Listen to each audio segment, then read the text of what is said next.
everyone, Genome here, coming at you with my next episode of The Coppermind. In this episode, I'm going to take a look back at a comic I've been promising to review for months now, even 6 months or more, and it's definitely long overdue. And I want to apologize for having so few videos put out this week. I have a lot of family visiting right now, so it's kind of, hard to break away and do all these videos like I normally do, but I'll get back on a regular schedule before long. But it's well worth it to have family around. I don't get to see them very often, so anyway, enough about that. What am I going to be looking at? Well, today I'm going to be looking at ASM, also known as Amazing Spider-Man, number 248, one of the most legendary stories in the entire catalog of Spider-Man. And what makes it so special? Well, let's give you a little bit of tie-in here. For my 100 subscriber contest, I asked the subscribers to vote on the most emotional storyline. That was one of the criteria in the book. And actually, of the entrants, someone actually picked it. Out of all the comics out there, he picked basically what to me is probably the most heartfelt storyline ever written in a comic book. And it's a little more believable than a lot of other stuff, I mean, as far as the realm of comics goes. That was Punisher Comics, actually, and on the back of that, I actually had him win the contest because it was what are the odds, But this storyline's pretty famous, so I mean, chances are at some point someone might have picked it. But with so few, entrants and all that, it was a pretty unlikely happenstance, shall we say. So, ASM 248. It's got a John Romita Jr. Cover. It was written by Roger Stern and art by Rod and Friends, alright? So, it's basically a book in two parts. The first book, or the first part, is basically how Spidey up against Thunderball. There's basically half an issue fight between them as Thunderball is making his way. He has the Wrecker's crowbar, and so he's super powerful. He's souped up big time now, so Spider-Man has to try to fend him off, and it's actually a pretty good fight throughout. It kind of shows Spidey using his wits, to beat a far superior foe to him. But that's not what makes the book great. That part's forgettable for the most part. Even though I do like Thunderball as a character, I think he's pretty cool. He's like a big, super strong guy, but he's like a brain too. He's like a scientist. So I always liked him as a villain. But it's the second part of the book that really gets the acclaim, and rightfully so. I'm going to go ahead and see. I'll put a timestamp down below here somewhere to go to, and I'll have it in the comments as well, or in the description below as well. If you want to skip any spoilers here, because this is basically going to spoil the whole story. So if you've never read it, I really do suggest that you read it first before watching this video, because it'll have a little more oomph to it. I'm sure you can read it online. I'm sure it's widely available out there, but I recommend reading it in its original format, or at least online the whole way through, the whole story through. It has more punch than just going to Wikipedia or something and getting the story there or whatever. So yeah, you definitely want to see the whole thing. So all right, begin spoilers. So we find Spider-Man visiting a child in a hospital. Now, this child's obviously sick, but we don't know what's going on with him. This child is obviously a high-grade stalker. He's not even a low-grade stalker. This kid has everything spider-related.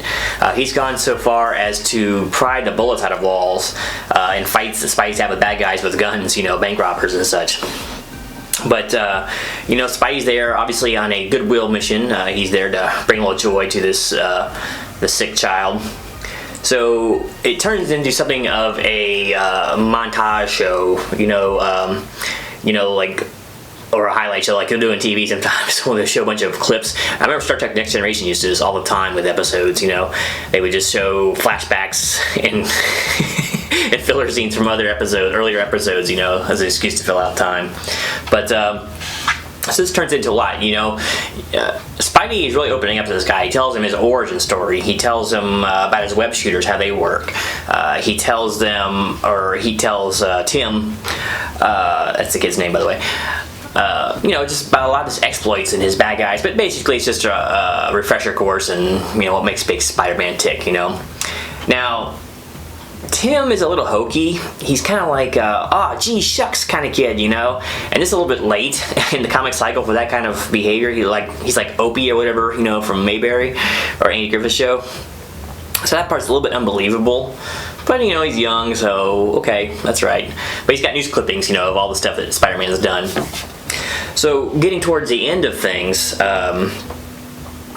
Spider-Man says, well, it's time for you to go to sleep. It's nighttime when he's visiting, of course, because no one's around. No one can see Spider-Man there. He's like, you need to get your sleep, and Spider-Man's getting ready to leave, and then Tim asked him, you know, can you tell me your real identity? And he's explaining to Tim why he can't do that. You know, everyone I know will be in danger, and you'll be in danger, and basically, you know, I'll never have another moment's rest in this world, and I just can't tell anybody who I am. And he's like, well, and he's calling him Pete, you know, because they're best buddies now. But he's like, well, Pete, you know, I promise, I understand, but I would never tell anybody. And you know, Spider-Man's like, well, I'm sorry, I can't. He turns around, and there's like a panel of him just kind of hanging his head, like he's really, you know, lost in thought for a second before he leaves the window. And he turns around and pulls his mask off and tells Tim who he is. He tells him, like, all the newspaper clippings that he's been collecting. The stories have been pictures that he's taken of himself, you know, how he likes to set up his camera, and selling him to Jonah Jameson.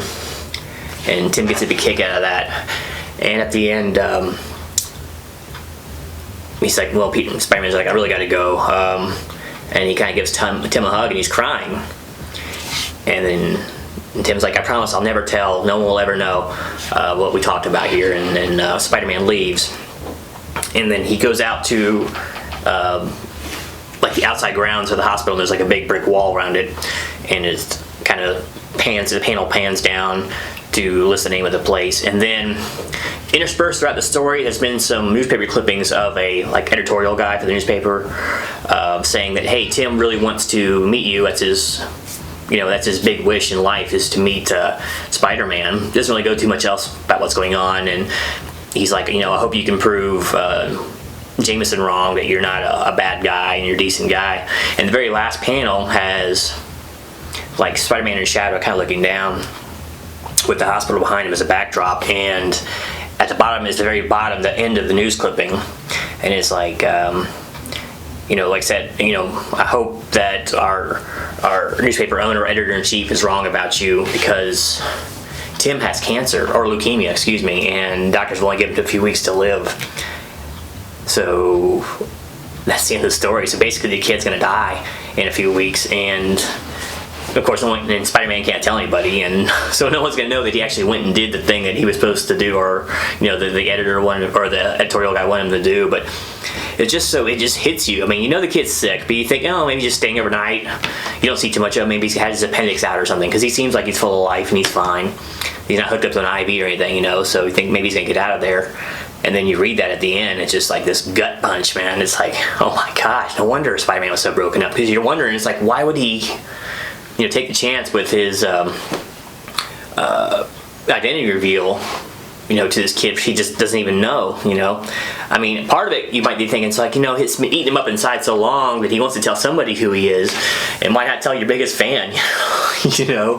But it's like, there's no way he would tell him in other circumstances. So yeah, the kid's a goner, and that's getting out there, man. In the comics realm, they don't talk about kids dying really, and so it's just, I don't know, it's just so good. It comes off perfectly. Like I said, a lot of the story is a little bit hokey, with the kids a little bit goofy, you know what I mean? Because like I said, he's just too Mayberry-esque or whatever.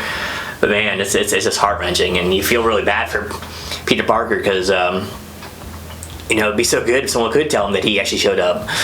You know, it's like, well, look, I'm not a bad guy after all. You can prove everyone wrong. You know, you can prove Jonah Jameson wrong. But it's highly recommended read. It's a short one. It's not too long. It's only a couple pages, but it's just so good. I think Wizard Magazine named it like in the top 10 Spider-Man stories of all time.